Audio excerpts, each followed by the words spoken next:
preparing research manuscript for publication and research ethics.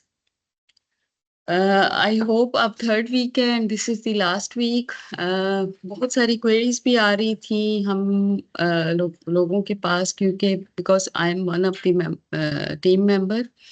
तो सिर्फ ये क्लियर कराना चाह रही हूँ कि बहुत सारे लोगों को एतराज था कि आपने रिसर्च के टॉपिक्स क्यों इंक्लूड किए.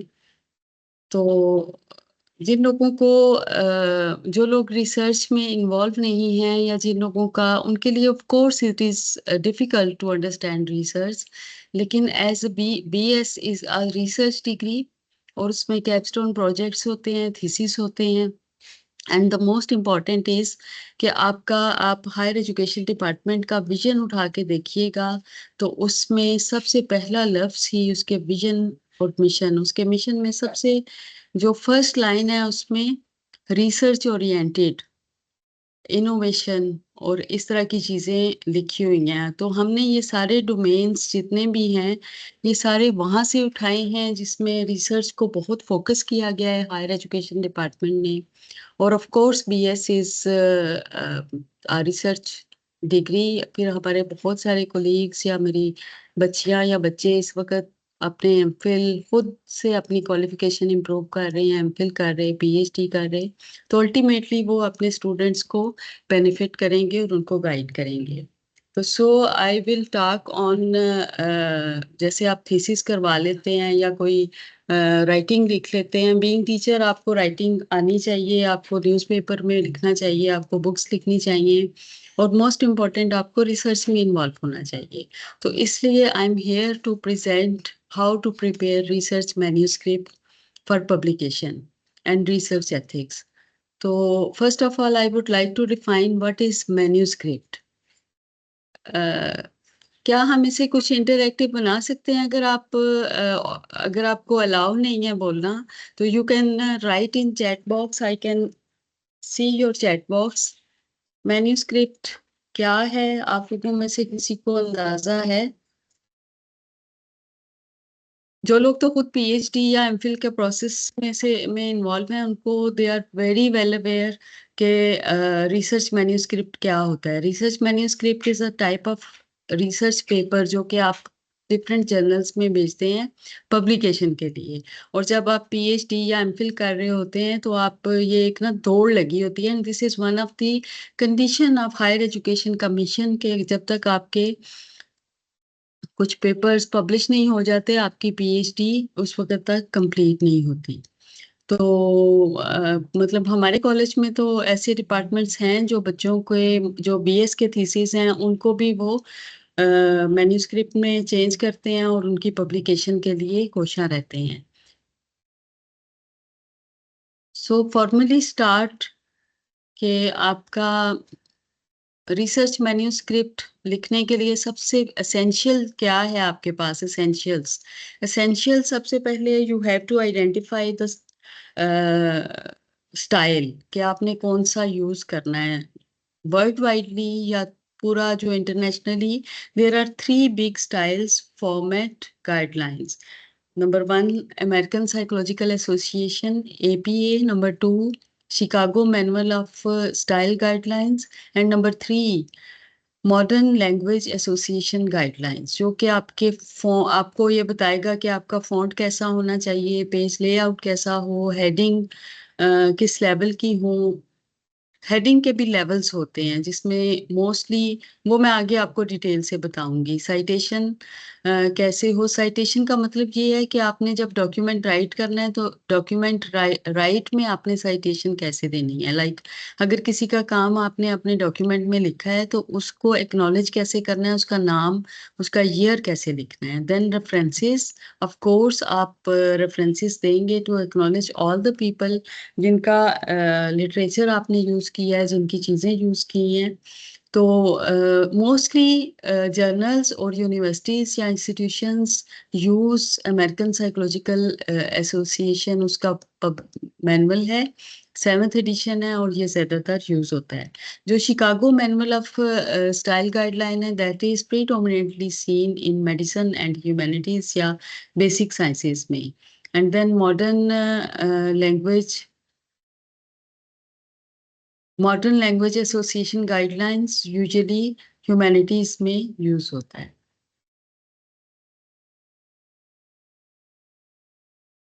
I will start from the organization of manuscript. Thesis तो आप करवा लेते हैं, आपको इधर उधर से भी गाइडलाइंस मिल जाती हैं, पुराने थीसिस भी मिल जाते हैं। मैन्यूस्क्रिप्ट आपकी अपनी क्रिएशन है, that is your creation and that should be very good, flawless. अगर वो जितनी वो फ्लॉलेस होगी उतना ही मैन्यूस्क्रिप्ट आपका जर्नल में पब्लिश होने की प्रोबेबिलिटी ज्यादा हो जाएगी।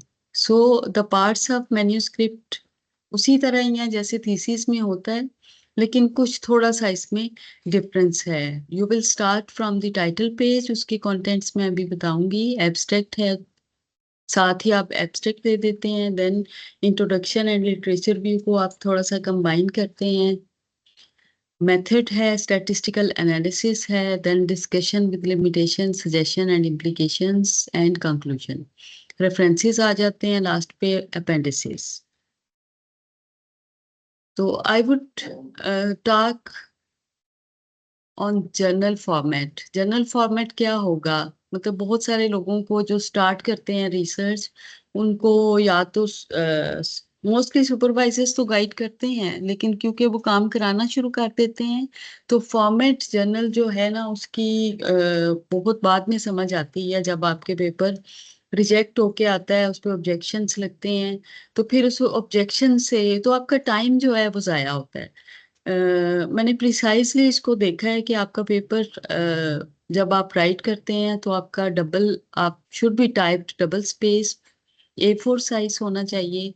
Standard font is times new Roman, 12 point font हो। लेकिन बहुत सारे जर्नल्स जो हैं वो एरियल या उसको कैलिब्री फॉन्ट को भी प्रेफर करते हैं। तो सबसे पहले आप जर्नल की भी गाइडलाइन दे लें। जर्नल में हमेशा जब भी जर्नल आप कोई एक्सप्लोर करें अपनी मैन्युस्क्रिप्ट भेजने के लिए, ऑलवेज एक्सप्लोर ऑथर्स इंस्ट्रक्शंस। तो उसमें उन्होंने ये सारी चीज़ें दी होती हैं। मार्जिन शुड बी, जो पेपर आप यूज कर रहे हैं A4 साइज, उसका margin should be 1 inch top, 1 inch bottom, left और राइट। जो टेक्स्ट है that should be flat left aligned and leave the right margin uneven. आपने इसको जस्टिफाइड नहीं करना बल्कि अनइवन छोड़ना है। आपकी लाइन की लेंथ शुड बी 6.5 इंचेस, जिसमें almost you can write 25 to, total एक पेज पे आप 25-26 lines you can write. So जब भी आप पंक्चुएशन मार्क डालें, जैसे फुल स्टॉप है, कॉमा है, कॉलन है, उसके पास देयर शुड, उसके बाद देयर शुड बी 1 स्पेस। आप 1 स्पेस का उसको स्पेस दें। Indent first line of every paragraph by 5 inches, 0.5 inches. जब जब भी आप पूरे डॉक्यूमेंट में, थ्रू आउट द डॉक्यूमेंट, जब भी आप कोई चैप्टर नया शुरू करें या नई चीज शुरू करें या नया पैराग्राफ शुरू करें, आप 0.5 इंचेस लेफ्ट आप उसको अलाइन करेंगे, इंडेंट करेंगे। स्वाय एब्स्ट्रैक्ट के, एब्स्ट्रैक्ट जो है वो एक सीधा पैराग्राफ होता है, उसकी स्टार्ट लाइन जो है वो आप उसको इंडेंट नहीं करेंगे। इंडेंट का मतलब क्या है? इंडेंट का मतलब ये है कि आपने पैराग्राफ स्टार्ट करते हुए फर्स्ट लाइन को टैप करना है, तो 0.5 आपकी इंचेस आपकी वो लाइन आगे से स्टार्ट हो जाएगी। ठीक है, आपकी मैं चैट देख रही हूँ, चैट में कोई इंटरेक्शन नहीं हुआ। आई वुड लाइक अगर आप इसको इंटरेक्टिव बनाएं, साथ साथ जो रिसर्चर्स हैं कुछ थोड़ा बहुत इसको देखें। अगर कोई पॉइंट है, कोई चीज़ है, आप इसको लिखते जाएं, हम इसको आखिर में क्वेश्चन आंसर में एड्रेस करने की कोशिश करेंगे।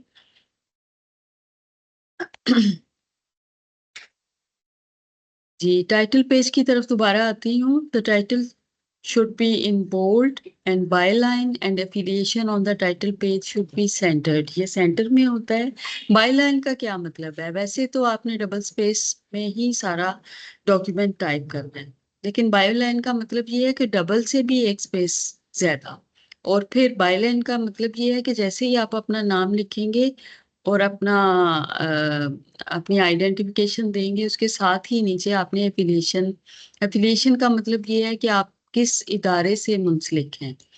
तो ऑथर्स फर्स्ट आपने टाइटल लिख लिया और बाय लाइन नीचे डबल स्पेस करके, यानी डबल स्पेस की भी डबल करके, you have to write your name and the name का जो सीक्वेंस होगा, you will write your first name first, middle name का इनिशियल, फिर उसके बाद कॉमा, और देन आप लास्ट नेम लिखेंगे। यानी आपने जब अपने डॉक्यूमेंट का टाइटल पेज देना है तो आप जैसे ये अभी आप शायद स्क्रीन पे देख रहे हो, Ansley E dot and then bomb,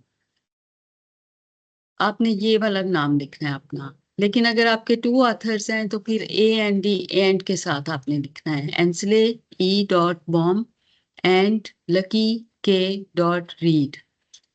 अगर दो से ज्यादा ऑथर्स हैं तो फिर आपने एक ऑथर का नाम लिख के first, middle initial and last name comma से सेपरेट करें, उसके बाद दूसरा, फिर तीसरा, और एंड वाले पे ए एंड डी एंड से आपने इसको सेपरेट करना है।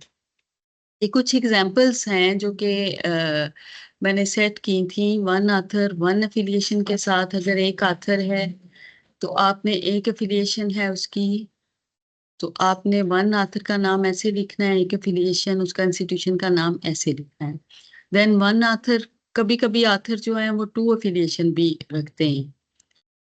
तो आप ये देखें कि अगर वन ऑथर है और टू एफिलिएशन है, जैसे कि मैं पोस्ट डॉक के लिए यूके गई थी तो वहाँ का दूसरी एफिलिएशन मैंने school of psychology university of Sussex United kingdom लिखा।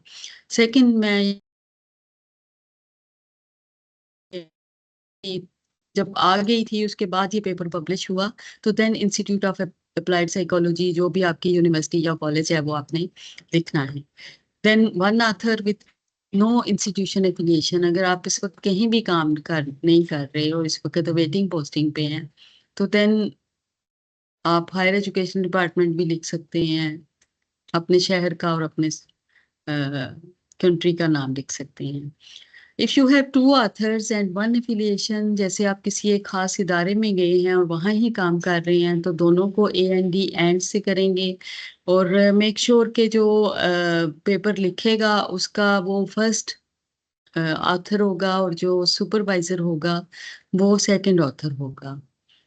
To author with different affiliation, इसमें देखें कि अब फिर जब मैं वापस आ गई थी उसके बाद मैंने और विसर ने एक पेपर मैंने लिखा, तो मैंने अपना नाम पहले लिखा, विसर का बाद में लिखा, और उसके बाद क्योंकि इसमें थर्ड ऑथर भी था तो इसलिए इसको कॉमा के साथ किया, और थर्ड ऑथर के साथ आपने एंड लिखना है।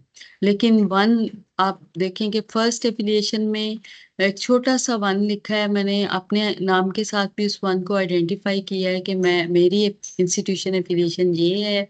विसर के साथ टू लिखा है स्मॉल, और ये विसर की जो इंस्टीट्यूशन एफिलिएशन थी उसको भी टू दे दिया ताकि ये क्लियर हो कि आथर वन किस इंस्टीट्यूशन एफिलिएशन से बिलोंग करता है और आथर टू किस इंस्टीट्यूशन से बिलोंग करता है।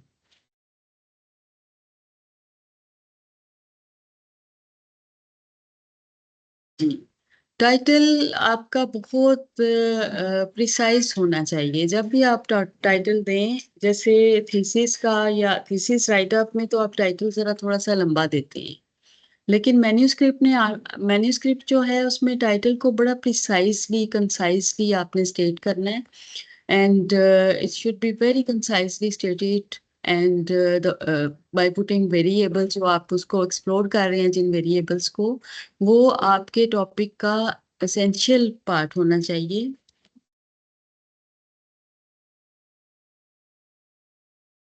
वो आपके टाइटल के एसेंशियल पार्ट्स होने चाहिए। लेकिन टाइटल के बीच में ना आपने बिल्कुल वो चीजें नहीं डालनी जो कि रीडर को समझ ना आए। जैसे कुछ एब्रीवेशंस आप डाल दें, तो एब्रीवेशन हमेशा उस वक्त डालें जब आप एब्रीवेशन को एक्सप्लेन कर लें।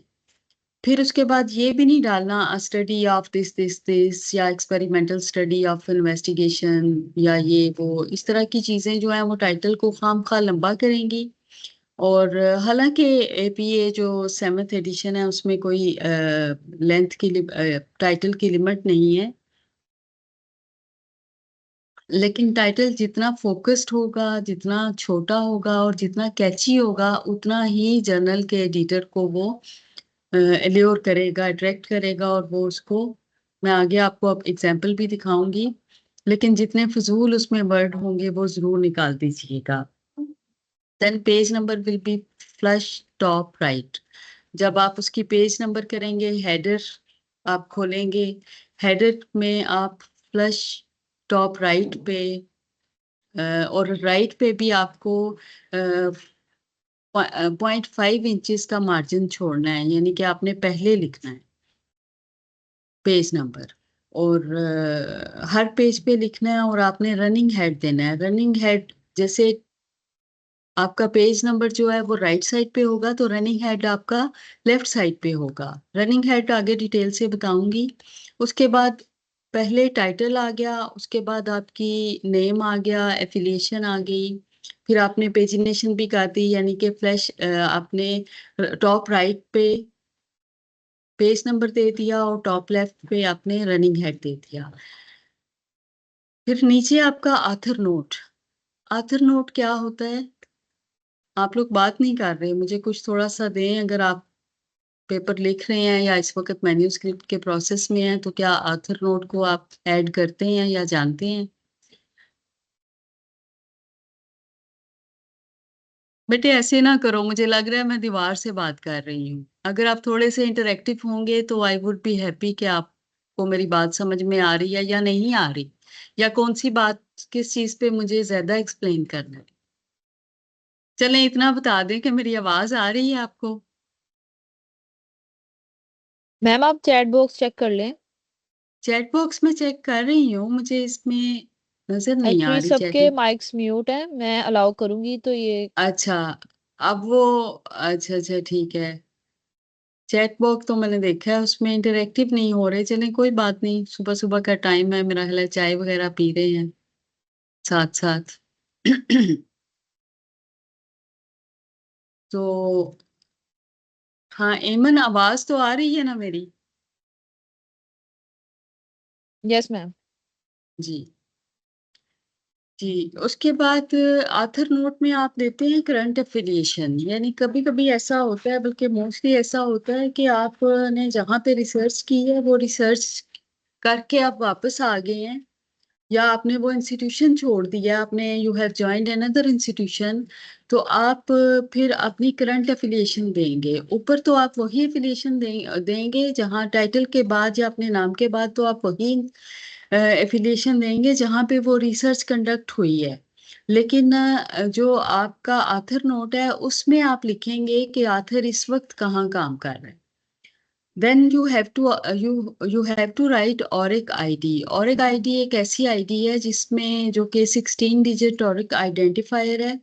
अगर आप इसको जैसे ये मैंने एक ऑरिक आईडी लिखी है, इसको अगर आप गूगल पे सर्च करें तो उस रिसर्चर का पूरा रिकॉर्ड उसमें आ जाता है, प्रीवियस उसकी रिसर्चेज आ जाती हैं जो पब्लिश हो चुकी हैं, उसका सारा रिसर्च का रिकॉर्ड आ जाता है, उसकी एफिलिएशन आ जाती है, कहाँ कहाँ वो रहा है या रही है।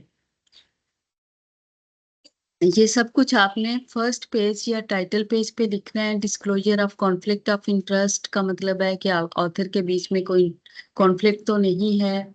फिर आपने उन तमाम लोगों को एक्नॉलेज करना है। जो मानूर बेटा, ये फोन सुनना बार बार आ रहा है इसी ऑफिस से।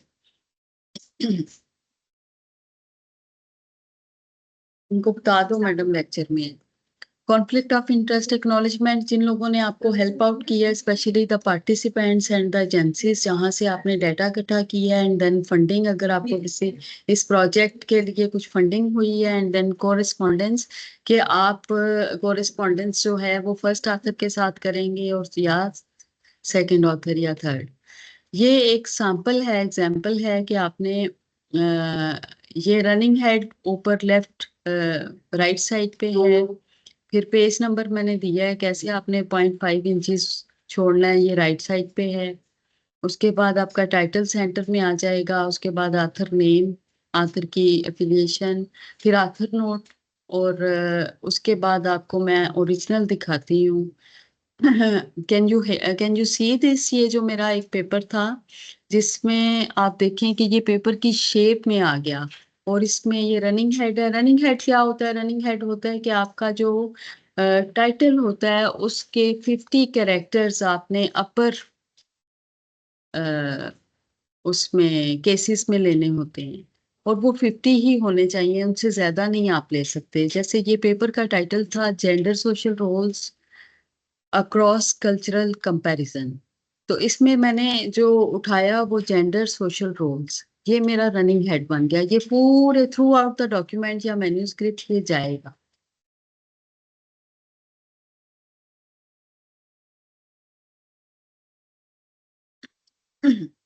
ये थ्रू आउट द मैन्यूस्क्रिप्ट आपका रनिंग हेड भी जाएगा और आगे पेज नंबर भी जाएगा। फिर सेंटर में आप देखें gender social role cross cultural comparison.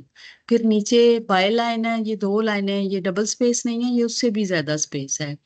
फोसिया Naz and Richard Visser, Richard D Visser इसका नाम आ गया। And then school of psychology, university of Sussex, United Kingdom. क्योंकि ये रिसर्च वहाँ कंडक्ट की थी, इसलिए इस यहाँ पे वही इंस्टीट्यूशन का नाम आएगा जहाँ पे आपने वो रिसर्च की थी।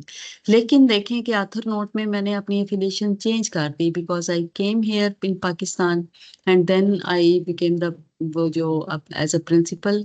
तो मैंने अपनी Fauzia Naz is now professor of psychology and principal at government Islamia graduate college for women, Cooper road, Lahore. उसके बाद और एक आईटी थी, रिचर्ड डी विसर की एफिलिएशन वही थी। और एक आईडी उनकी, we have no conflict of interest related to this article. And then funding का हमने लिखा, क्योंकि because this post doctorate research was funded by Punjab higher education commission, तो उसको मैंने एक्नॉलेज किया। एंड देन कोरेस्पॉन्डेंस में मैंने अपनी ईमेल दे दी कि मेरा मुझसे कोरेस्पॉन्डेंस की जाए। और जब आपका पेपर पब्लिश हो जाता है फिर वो आपको गूगल सर्च करें तो वो आपको इस शेप में यहाँ पे वो इसको कंबाइन कर लेते हैं और इसको कंपाइल कर लेते हैं।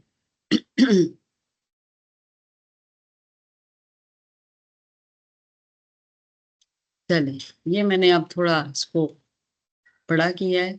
ये देखें, वैसे ये आपके पास स्लाइड शेयर हो जाएंगी और आप इसको डिटेल से बैठ के देख लीजिएगा। अब नजर आ रहा है?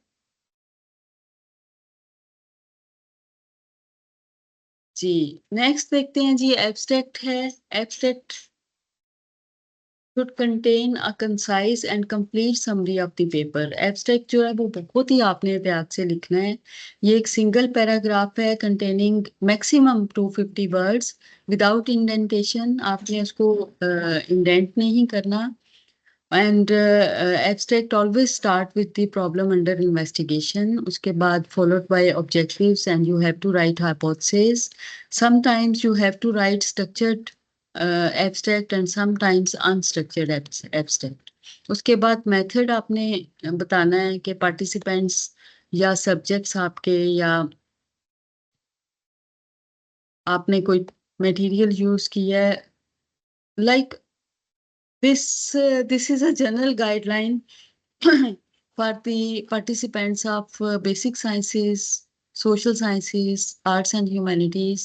तो इसलिए जो social sciences के हैं, स्पेशली साइकोलॉजी, सोशल वर्क वगैरह वगैरह, ये लोग ह्यूमन बीइंग्स पे स्टडी करते हैं। zoology वाले लोग सब्जेक्ट्स उसको कहेंगे। अगर आप एनिमल्स यूज कर रहे हैं, मैं अगर आप बेसिक साइंसेस से हैं तो मटेरियल यूज करेंगे तो उनके सारे, उनका नंबर ऑफ पार्टिसिपेंट्स, टाइप क्या है, एज, सेक्स, वेट। अगर आप मटेरियल यूज कर रहे हैं then you also have to write assessment measures जितने भी लिखे आपने यूज किए हैं इन डिटेल। एंड देन बिल्कुल आपने इसको कंसाइज लिखना है, प्रिसाइज लिखना है। एंड देन स्टैटिस्टिकल एनालिसिस जो आपने यूज किया और उसकी मेन फाइंडिंग्स आपने क्या थी। उसके बाद कंक्लूजन आ जाएगा, इंप्लीकेशंस आ जाएंगी और नीचे कीवर्ड्स आ जाएंगे 3 to 4। इंट्रोडक्शन, उसके बाद आपने इंट्रोडक्शन देना है। और इसमें आपने चैप्टर चैप्टर नहीं लिखना, बिकॉज ये कंप्लीट डॉक्यूमेंट है तो एब्स्ट्रैक्ट के फौरन अगले पेज पे आपका इंट्रोडक्शन आ जाएगा, चैप्टर वाला लफ्ज आप इसमें से निकाल दें। इंट्रोडक्शन में आप बेसिक एक बैकग्राउंड प्रोवाइड करेंगे and then you will state the problem statement and define your variables with different theoretical models या थेरीज कि आप ये वेरिएबल्स क्यों यूज कर रहे हैं, और specially you will elaborate why this topic is important and then you will relate it with the previous literature.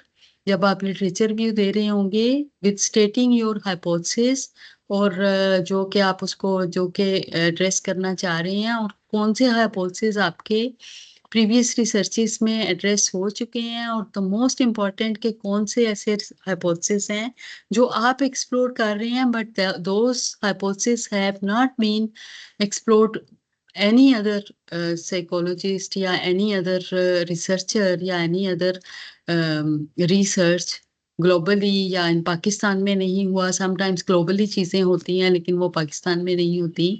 तो this is most important, this will highlight the importance of your research and this will highlight how useful this research would be in your society. Then correspondence between citation and references. जब भी आप introduction देते हैं या literature review देते हैं तो make sure कि आप साइटेशन ज़रूर लिखें। साइटेशन का मतलब ये है कि जहाँ जहाँ से आपने मटेरियल उठाया है आप उनको एक्नॉलेज करेंगे।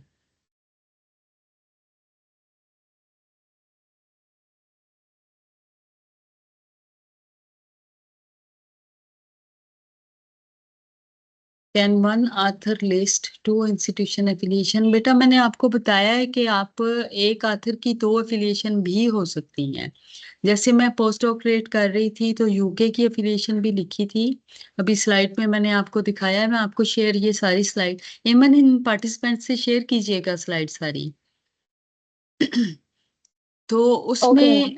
उसमें पूरा स्टाइल मैंने बताया कि अगर वन आथर है तो वन इंस्टीट्यूशन के साथ वो कैसे लिखेगा title page, two one author two institution affiliation के साथ है वो कैसे लिखेगा, ये पहले गुजर गई है। तो टाइम क्योंकि कम है मुझे आगे काफी जाना है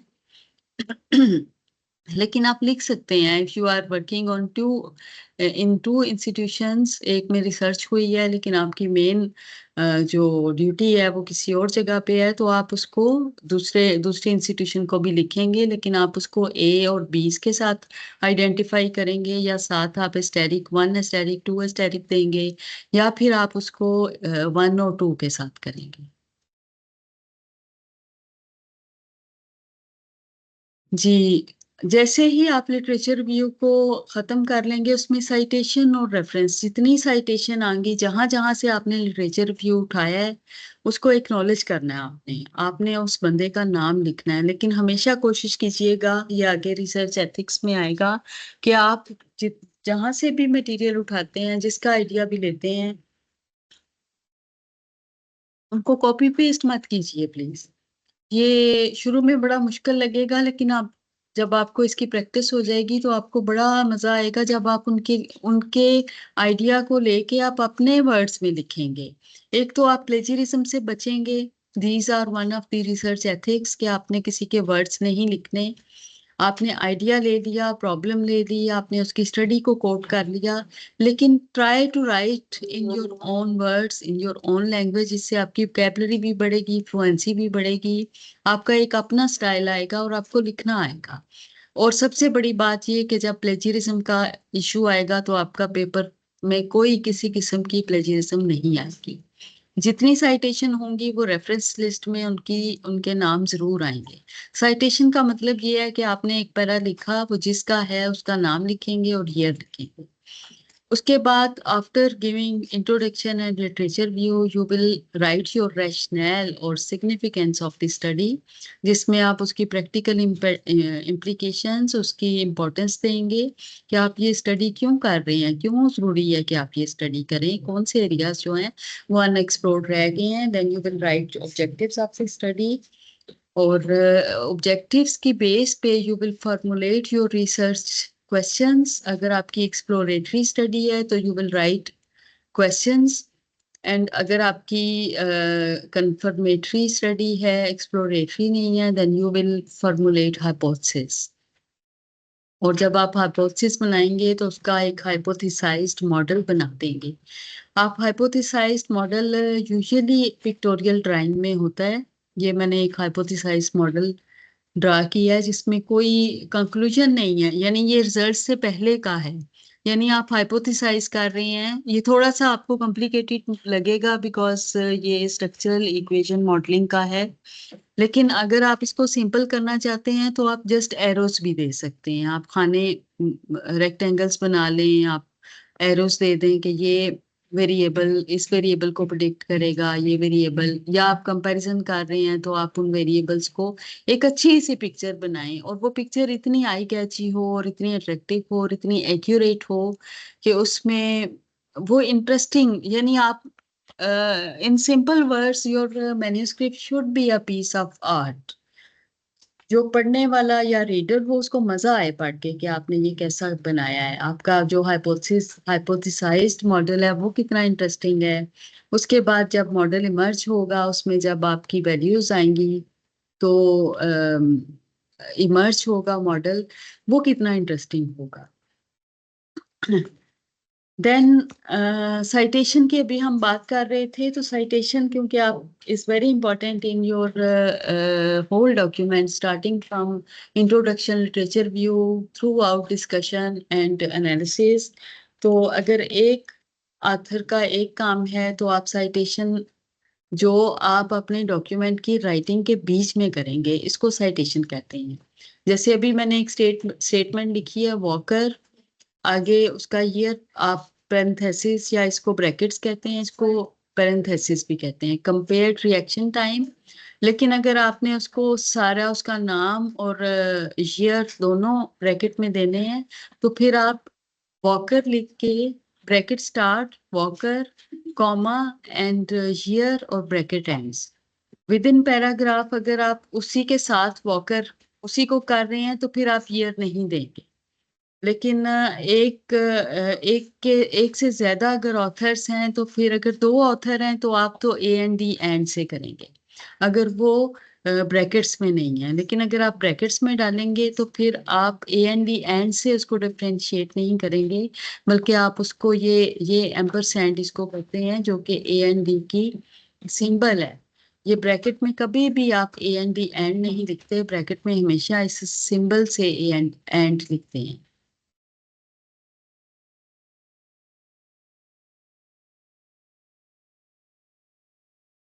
तो साइटेशन का हमेशा ये ख्याल रखें कि आप simple word explain what is structural equation modelling and how we make it.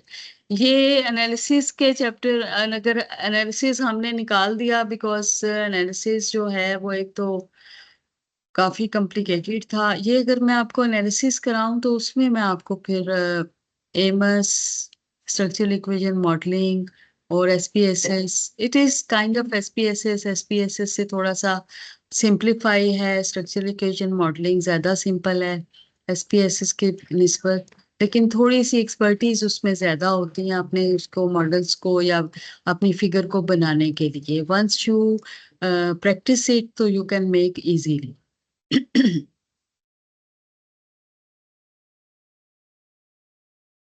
Ji next देखिए, मैंने ये एक टेबल बनाया है जिसमें अभी एक बच्ची ने सवाल किया था कि किस तरह से आप वन ऑथर वन एफिलिएशन या वन, इसी तरह से वो जो मैंने टेबल बनाया था ये मैंने साइटेशन का टेबल बनाया है। तो you can cite the author by type, parenthetical citation क्या है, नैरेटिव साइटेशन क्या है। तो वन ऑथर अगर आप पेरेंथेटिकल दे रहे हैं, पेरेंथेटिक का मतलब है ब्रैकेट, सिंपल वर्ड में, यानी आप उसको ब्रैकेट में देना चाह रहे हैं तो लूना कॉमा 2020। और अगर आप उसको नैरेटिव साइटेशन यानी लूना नरेटेड या लूना सेज या लूना हैज एक्सप्लोर्ड, तो फिर आप छोटी ब्रैकेट्स जो हैं उसमें ईयर देंगे। देन टू ऑथर्स अगर आप देंगे तो ये मैंने ब्रैकेट में किया, और ये एम्परसेंड, ये वाला जो एंड है सिंबॉलिक एंड, इसको ए एंड डी नहीं कहते, इसको एम्परसेंड कहते हैं। इससे आप उसको डिफ्रेंशिएट करेंगे दोनों ऑथर्स को, और इस तरह से लिखेंगे। लेकिन अगर आप नैरेटिव स्टाइल में लिख रहे हैं तो सेल्स एंड आगे जो एगोस्टिनो, लेकिन हियर आपने फिर वही ब्रैकेट्स में देना है। थ्री और मोर ऑथर्स, एपीए मैनुअल में तो आपने अगर थ्री या उससे ज्यादा ऑथर्स हैं तो आपने फर्स्ट ऑथर का नाम लिखना है, और आगे et E T et A L L et al, इसका मतलब है colleagues, Martin and colleagues. Et al का मतलब है मार्टिन एंड कोलीग्स, लेकिन आपने स्टाइल में ई टी लिखना है, और ए एल लिखना है, डॉट लिखना है, कॉमा लिखना है, और ईयर लिखना है। फिर ग्रुप है, ग्रुप अगर आप लिखेंगे national institute of mental health, तो उसका कैसे देंगे? उसके बाद ये क्योंकि बहुत बड़ा है तो आप national institute of mental health लिख के साथ ही उसकी एब्रीविएशन दे देंगे, और आप आगे सब्सिक्वेंट जगहों पे या अगले पैराग्राफ्स में आप NIMH लिख सकते हैं। इस तरह एब्रीविएशन को आप यूज करते हैं, यानी फर्स्ट टाइम जब आप एब्रीविएशन लिखते हैं तो आप उसको डिफाइन करते हैं, उसके बाद आगे एब्रीविएशन। अगर आपने ग्रुप ऑथर विदाउट एब्रीविएशन, तो फिर स्टैनफोर्ड यूनिवर्सिटी इस तरह से आप लिखेंगे। Then author with the same surname, कभी कभी ऐसा होता है कि आप दो क्योंकि ऑथर सिर्फ सरनेम के साथ आप साइटेशन देते हैं, तो दो या तीन ऑथर्स का सरनेम एक ही होता है। आप फिर उस की कंफ्यूजन से बचने के लिए आप उसके फर्स्ट और सेकंड, यानी ये सर नेम का मतलब ये है लास्ट नेम। जैसे मैं फोजिया नाज हूं, तो मेरी अगर साइटेशन आप देंगे तो नाज लिखेंगे, लेकिन अगर नाज कोई और भी है, या जैसे ल्यूस, दो ल्यूस मिल गए थे मुझे, तो उनके फिर फर्स्ट वर्ड की एब्रीविएशन आपने डाल दी है, यानी फर्स्ट नेम जो है, पहला नाम। यूजुअली गोरों के नाम तीन तीन होते हैं, हमारे दो, मतलब मेरे तो दो नाम है, लेकिन उनके क्योंकि तीन नाम होते हैं तो इसलिए R stop full stop D full stop Luce, फिर आगे उसकी ईयर, फिर उसके बाद P.A। इससे आप डिफ्रेंशिएट करेंगे कि ये ल्यूस और है, वो दूसरा ल्यूस और है। और अगर और अगर एक आथर का बार बार आ रहा है जिक्र, तो फिर उस आथर की ईयर ऑफ पब्लिकेशन चेंज हो जाएगी। ठीक है, आपने उसको डिफरेंशिएट करना है, ईयर ऑफ पब्लिकेशन। टू और more work with in the same parenthesis result, जब आप पैरेंथेसिस में देंगे तो फिर आप उसको सेमी कॉलन के साथ डिफरेंशिएट करेंगे। और जो ईयर का स्टाइल है वो पहले आप इस तरह से देंगे, लाइक ईयर जो है पहले उसकी स्टडी देंगे, पहली अभी मोस्ट रिसेंट, और बाद में बाद वाली स्टडी देंगे। नेक्स्ट देखें, जब भी आप स्पेसिफाइड बुक्स वगैरह या उनकी साइटेशन देते हैं तो फिर आप बुक का चैप्टर भी लिखते हैं, पहले ऑथर का नाम, उसके बाद ईयर, उसके बाद चैप्टर का page page number, and then chapter number.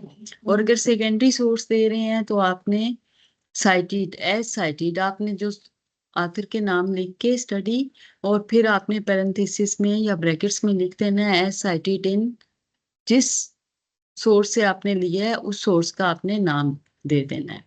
Personal communication अगर आप कर रहे हैं, और समटाइम्स ऐसा होता है कि आप क्लास में किसी टीचर के वर्ड्स उठा लेते हैं, ईमेल या लेक्चर्स के दौरान उठा लेते हैं, तो फिर आपने उसको उसका नाम लिख के पर्सनल कम्युनिकेशन और उसकी डेट लिख लेनी है। समटाइम्स हम टाइम भी लिख लेते हैं।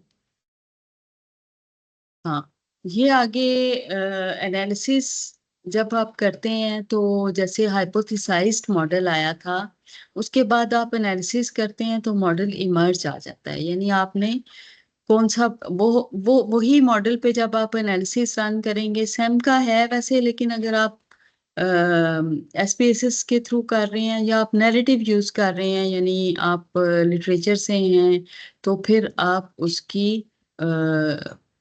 एनालिसिस में आप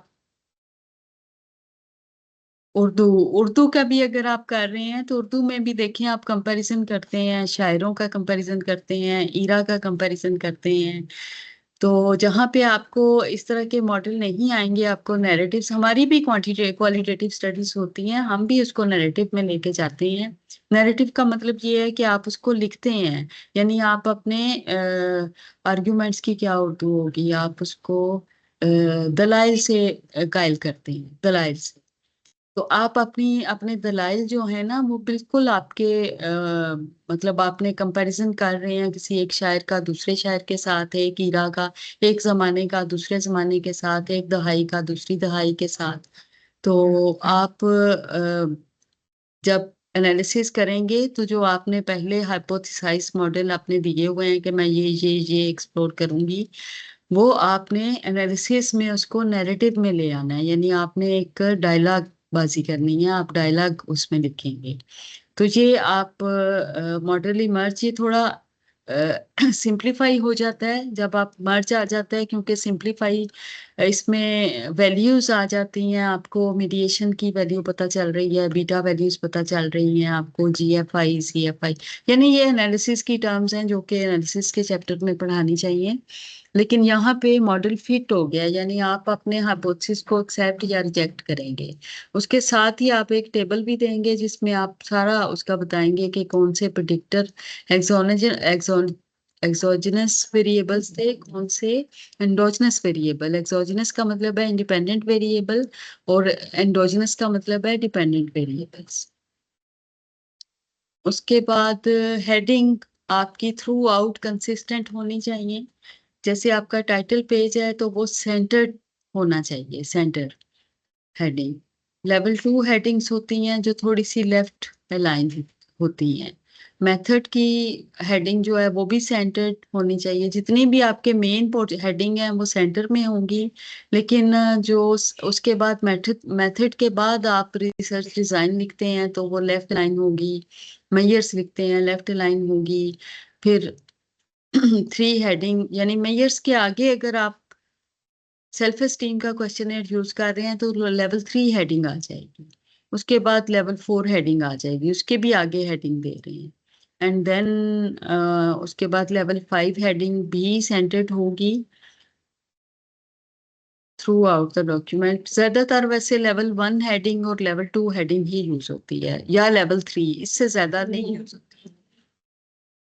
method contains research design first. आपने रिसर्च डिजाइन लिखना है, आपकी क्वालिटेटिव स्टडी है, क्वांटिटेटिव है, और उसके आगे आपका रिसर्च डिजाइन क्या है, कंपैरेटिव स्टडी है या कोरिलेशनल स्टडी है। आप रिलेशनशिप देख रहे हैं, जमानों का कंपैरिजन कर रहे हैं, शायरों का कंपैरिजन कर रहे हैं, लिटरेचर का कंपैरिजन कर रहे हैं, मटेरियल का कंपैरिजन कर रहे हैं, कोल या केमिस्ट्री वाले लोग किस किस चीज का कंपैरिजन कर रहे हैं। और अगर ह्यूमन पार्टिसिपेंट्स हैं या एनिमल्स हैं या आप मेडिसिन पे कर रहे हैं तो आप उसमें क्या क्या चीजें निकाल रहे हैं, पार्टिसिपेंट्स। और उसके बाद उसकी बेसिक डेमोग्राफिक्स आपने हर चीज लिखनी है जिसमें आप अपनी उसकी करेक्टरिस्टिक्स लिख देंगे, और उसके बाद असेसमेंट मेजर्स देंगे कि कौन कौन से टूल्स आप यूज कर रहे हैं, उनकी डिटेल देंगे, प्रोसीजर देंगे कि किस तरह से आपने ये रिसर्च स्टडी कंडक्ट की है। और हमेशा जब मैन्युस्क्रिप्ट लिखते हैं तो ये आपका पास्ट में लिखा जाता है। और उसके बाद ethical considerations. Ethical consideration APA ethics और उसका complete code of ethical codes देता है वो, कि क्या क्या चीजें आपको एक रिसर्चर को ऑब्जर्व करनी चाहिए, क्या क्या चीजें ऐसी हैं जो कि आप ऑब्जर्व नहीं करेंगे तो आपकी रिसर्च अनएथिकल हो जाएगी। सबसे पहले तो ऑथरशिप क्रेडिट। ऑथरशिप क्रेडिट ये है कि जिसने वो रिसर्च की है, जिसने करवाई है, उनका नाम आना चाहिए। आपने इन टर्म्स ऑफ कुछ तो बल्कि काफी सारे जर्नल्स जो हैं वो आपसे एक एक चीज पूछते हैं कि एक ऑथर ने कॉन्सेप्चुअलाइजेशन, ये आइडिया किसने कहाँ से लिया, कंडक्ट कहाँ से किया, सैंपल किसने कलेक्ट किया, एनालिसिस किसने किया, इसको रिव्यू किसने किया, वगैरह वगैरह, लिखा किसने। तो आपने ना उनका कंट्रीब्यूशन देना होता है। और इसी तरह से किसी को भी आपने ओब्लाइज नहीं करना, अगर किसी का जरा सा भी कंट्रीब्यूशन नहीं है तो आपने गिफ्ट पब्लिकेशन नहीं देनी, पब्लिकेशन अपनी होती है और ये किसी को भी गिफ्ट नहीं करते। देन फॉर्मल इंस्टीट्यूशनल अप्रूवल, इसको आईआरबी कहते हैं। आईआरबी का मतलब है इंस्टीट्यूशनल रिव्यू बोर्ड, बीओएस का मतलब है बोर्ड ऑफ स्टडीज, और आईएसीयूसी का मतलब है institutional animal care and use committee. जो लोग एनिमल्स के साथ ज्यादा से ज्यादा जो सेंसिटिविटी होती है वो या तो ह्यूमन बीइंग के साथ रिसर्च करने में होती है या एनिमल्स के साथ, क्योंकि हम रिस्क एंड बेनिफिट रेशो हमने देखना होता है कि इसमें कितना रिस्क होगा। अगर आप किसी को फिजिकल हार्म पहुंचाएंगे, साइकोलॉजिकल या सोशल इंजरी पहुंचाएंगे, फॉर एग्जांपल अगर एक रिसर्च आप करें, मेरी तो पूरी पीएचडी चाइल्ड अब्यूज पे थी। तो चाइल्ड अब्यूज में आप एक्सप्लोर करते हैं physical abuse, psychological abuse, neglect, sexual abuse, और सम टाइम्स बल्कि मोस्ट ऑफ द टाइम्स ये सारे इकट्ठे भी होते हैं। नेग्लिजेंस से सेक्सुअल अब्यूज कनेक्टेड है, सेक्सुअल अब्यूज फिजिकल और मेंटल अब्यूज से कनेक्टेड है। तो ये it's a mixture of all physical, psychological and neglect, सारी चीजें मर्ज हो जाती हैं। तो ये रिस्क बेनिफिट रेशियो जरूर मेजर करना है कि इस रिसर्च में कितना रिस्क है, आप अपने पार्टिसिपेंट को कितना हार्म देंगे उसको। ड्रग्स की रिसर्चेस में ज्यादा ऐसे हो सकता है कि आप पार्टिसिपेंट्स को ड्रग यूज पे अगर आप करें तो उसमें भी रिस्क और बेनिफिट रेशियो, और बेनिफिट ये होता है कि आपकी सोसाइटी को इस रिसर्च से कितनी अवेयरनेस आएगी, कितना आप उन लोगों को समझा सकेंगे कि ये हार्मफुल है, कितना अगर वो वे करते हैं, अगर रिस्क ज्यादा है तो रिसर्च ड्रॉप कर देते हैं आईआरपी, और अगर बेनिफिट ज्यादा है तो रिसर्च को रिटेन करते हैं। इन्फॉर्म कंसेंट उस वक्त करते हैं जब आप ह्यूमन पार्टिसिपेंट्स को यूज करते हैं, और अगर डिसेप्शन यूज कर रहे हैं, यानी आप कोई चीज, इन्फॉर्म कंसेंट का मतलब ये होता है कि आपने हर चीज उन्हें बतानी है, लेकिन अगर आप डिसेप्शन कर रहे हैं, कोई चीज छुपाना चाह रहे हैं, तो डिसेप्शन यूज करके बहुत सारी स्टडीज, जैसे क्लासरूम स्टडीज हैं, क्लासरूम ऑब्जर्वेशन आप करते हैं तो छुप के की जाती हैं। अगर आप बता के करेंगे तो नेचुरल बिहेवियर नहीं आएगा, ना टीचर का ना बच्चों का। तो एजुकेशनिस्ट जो हैं वो हमेशा वो यूज करते हैं डिसेप्शन, क्योंकि आप नेचुरल बिहेवियर चेंज हो जाता है। तो उसके बाद फिर ब्रीफिंग एक है, ethical, ethically you have to debrief your participants के हमने ये एक स्टडी की है, तो ये इस मकसद के लिए थी। Permission from the author to use scales और अवॉइड प्लेजरिज्म, इसका पहले मैं जिक्र कर चुकी हूँ। रिसर्च सेक्शन में आप अपनी सारी रिसर्च के जितना डाटा कलेक्ट हुआ है उसको, उसकी मेन फाइंडिंग्स देंगे, और उसको बड़ी डिटेल आप उसकी जितनी जो इम्पोर्टेंट डिटेल्स है वो आप देंगे। सफिशिएंट डिटेल्स हैं जो आपके हाइपोथेसिस को और कंक्लूजन को जस्टिफाई करेंगे। आप ज्यादा मतलब आसान तरीका वैसे ये है कि वन बाय वन अपने हाइपोथेसिस या ऑब्जेक्टिव्स उठाएं, उनको स्टेट करें, और उनके रिजल्ट्स को समराइज करते हैं in the shape of figure और टेबल, या आप अगर नैरेटिव लिख रहे हैं तो आप उसके अपने आर्ग्यूमेंट्स आगे लिखते जाएं। और इसी तरह से आगे दूसरा हाइपोथेसिस और तीसरा हाइपोथेसिस, उसकी फाइंडिंग्स, उसकी डिस्क्रिप्शन, और इंफरेंशियल इंफरेंशियल एनालिसिस का मतलब ये है, इट कैन बी, आप स्टैटिस्टिक्स भी यूज कर सकते हैं, और इन्फ्रेंसेस आप वर्ड से भी ड्रा कर सकते हैं। जो ह्यूमैनिटीज के लोग हैं, लिटरेचर के जो अ, अ, इसमें आर्ग्यूमेंट्स यूज करते हैं, जो वर्ड्स यूज करते हैं, तो वो इन्फ्रेंसेस वर्ड्स से भी ड्रा कर सकते हैं। ये एक मैंने सैंपल ऑफ टेबल यहाँ पे किया और एक फिगर का किया, यानी अगर आप फिगर में देना चाह रहे हैं, चार्ट्स की सूरत में, बार की सूरत में, लाइंस की सूरत में, फिर टेबल की सूरत में आप देते हैं, तो it should be very neat and clean. इसकी एक कैप्शन होनी चाहिए, नंबर ऑफ टेबल या नंबर ऑफ फिगर होना चाहिए।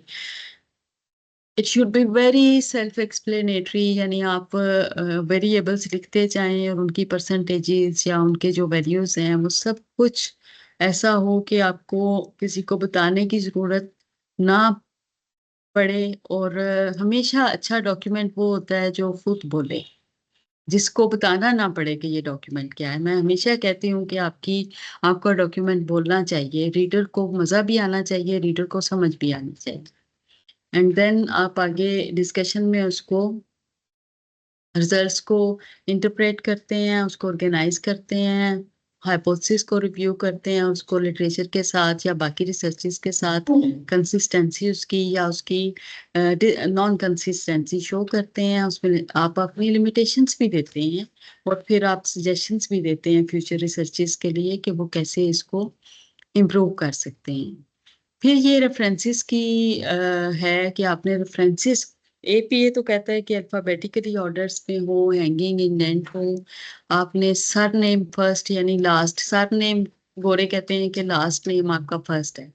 जैसे मेरा फोसिया नाज है तो नाज पहले आ जाएगा, इनिशियल ऑफ मिडल मेरा इनिशियल नहीं है, फर्स्ट नेम एफ नाज, मेरी कोई भी रिसर्चेस देख लें एफ नाज के नाम से आएंगी। इसमें हमेशा सिंबॉलिक एंड आता है यानी एम्परसेंड आता है।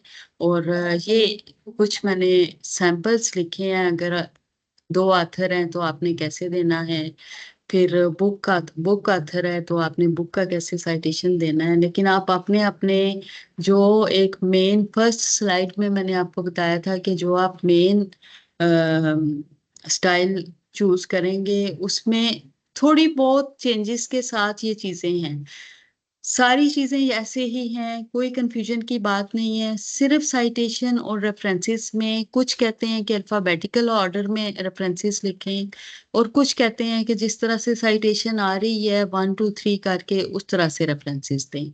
इसके अलावा कोई फर्क नहीं है। कोई कहेगा टाइम्स न्यू रोमन फॉन्ट कर दें, कोई कहेगा जी आप उसको टाइम एरियल या कैलिब्री कर लें, बस इतना सा फर्क है। इसके अलावा ज्यादा फर्क नहीं है, स्ट्रक्चर यही है, मेथड यही है। और आई होप के आपको चीजें, मैंने टाइम कम था, ज्यादा होता तो ज्यादा एलिब्रेट करती, आपको सारी चीजें ज्यादा समझाती, लेकिन स्टिल आई होप कि मैंने एक अच्छा ओवरव्यू ऐसा दे दिया है कि जिससे आपको इसको डॉक्यूमेंट को भी पढ़ के, इन स्लाइड्स को भी पढ़ के आपको काफी इंसाइट आ गई होगी कि आपने अपने डॉक्यूमेंट को कैसे एक आर्ट पेपर बनाना। जी, एनी क्वेश्चन? अगर आपके क्वेश्चंस हैं तो आप एमन माइक ऑन कर लीजिएगा। इट्स 11:58, हम कुछ मिनट्स हैं कि हम इनके क्वेश्चन आंसर ले लें। Okay ma'am.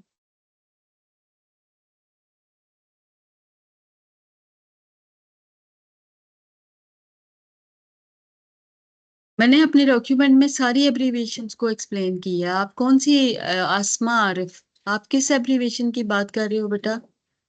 अगर आप लिखते हैं तो मैं आपको एक्सप्लेन कर देती हूँ।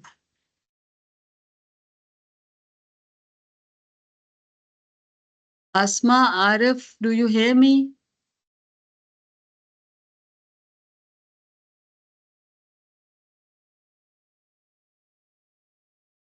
जी, any questions regarding this document? Researchers तो बोलें प्लीज। शौकत है याद का माइक अलाउ कर दिया है।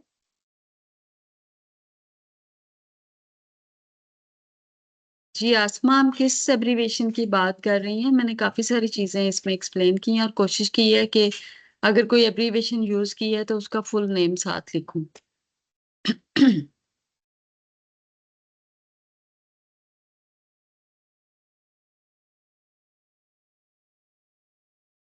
जी उम्मे फरवा, आपने हैंड रेस किया है।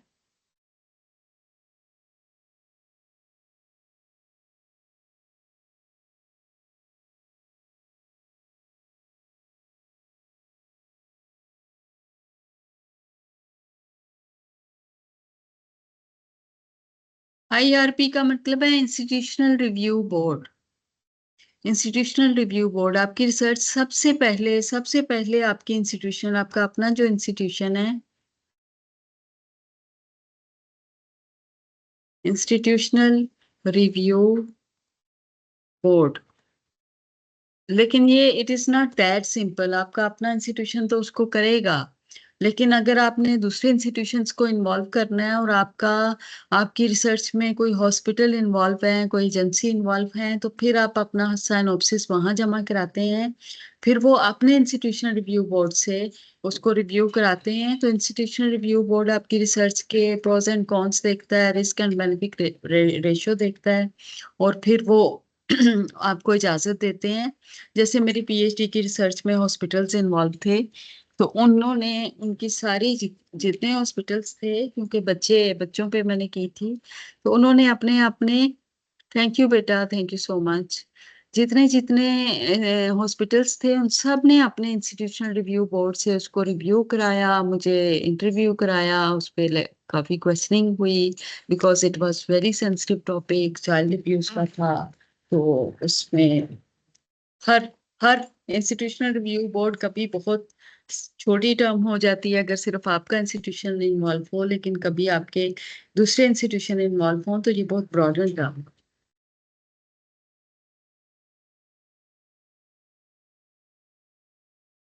Thank you Mehreen, doctor Mehreen.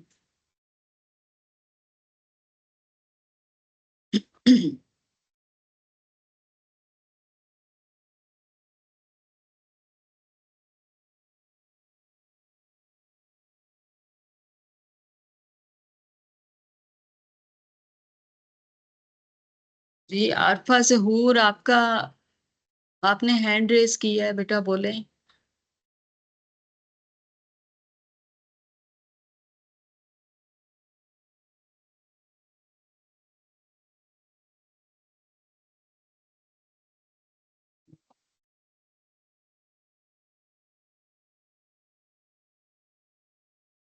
IACUC, institutional animal care use committee, institutional मैं लिख भी देती हूँ, इंस्टीट्यूशनल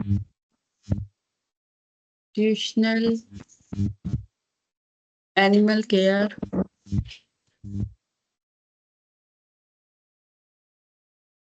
एंड यूज कमेटी। ये जुअलॉजी वाले ज्यादा यूज करते हैं, जिन्होंने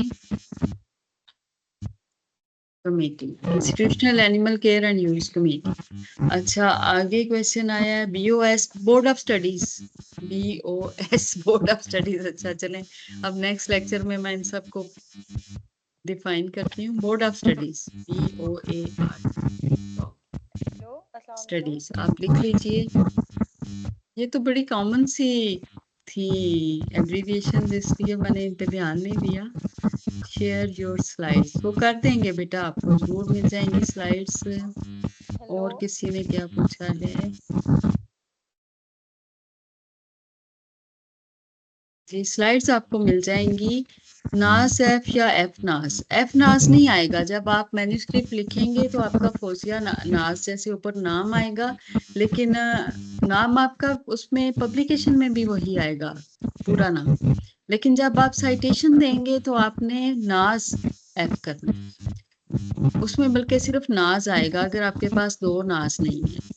तो जो आपका रेफरेंसेस होगा उसमें नाज एफ फुल स्टॉप आएगा।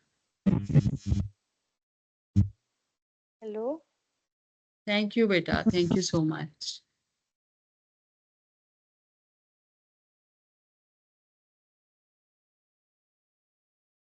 हाँ जी, आप इंट्रोडक्शन में दोनों मेथड यूज करते हैं, बल्कि ज्यादा यूज करें। एक ही मोनोटोनस सा ना रहे। मैंने आपको बार बार बताया है कि your paper should be a piece of art. आप मोनोटोनस का मतलब है आप एक ही चीज बार बार यूज करेंगे, तो वो रीडर को इंटरेस्ट नहीं रहती। कभी लिखते हैं कि विसर हैज रिपोर्टेड, और विसर के आगे ब्रैकेट में आप उसका ईयर लिखते हैं, उसके बाद लिखते हैं कि जी एमन एंड कोलीग्स, कभी लिखते हैं, कभी एमन एटल एटल लिखते हैं। कभी आप उसको वैसे पैरा लिख के तो उसमें ब्रैकेट्स में उसकी साइटेशन देते हैं। चेंज करते रहें, जितना आप वर्ड्स जितना स्टाइल चेंज करेंगे, मोनोटोनस ना रहे, उतना रीडर जो है ना वो इंटरेस्ट के साथ पढ़ेगा। जितना आप मोनोटोनस या एक जैसा लिखते रहेंगे तो रीडर की इंटरेस्ट खत्म हो जाएगी। जी, आपकी प्रेजेंटेशन मेरा ख्याल है अपलोड हो गई है। हाँ, मैं ये कहती हूँ, ये वाली सेंड करती हूँ और एमन से कहती हूँ कि यही वाली अपलोड कर।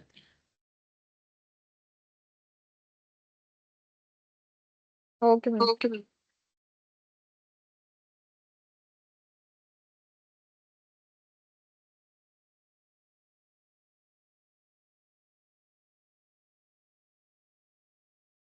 जी, मोहम्मद इकबाल कुछ कहना चाह रहे हैं बेटा।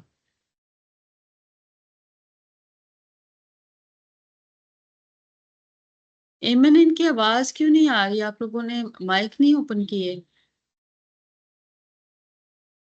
अलाउ कर साहिब दिया है इमरान। मोहम्मद इकबाल खान का माइक।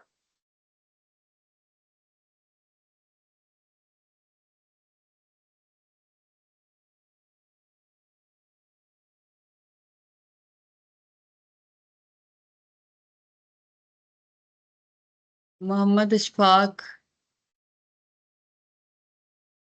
अच्छा, अगर आवाज नहीं आ रही तो you can right in chat box. Ma'am next meeting का टाइम हो गया है। चलें फिर। थैंक यू बेटा। आपसे इंटरेक्ट करके बहुत मजा आया और होपफुली आपको भी आया होगा। मैं ये स्लाइड्स चेंज करा देती हूँ। एमन, मैं आपको अभी व्हाट्सएप करती हूँ, आप मेरी वो वाली स्लाइड्स रिमूव करके इनको अपडेट करा। ठीक है बच्चों, अल्लाह हाफिज।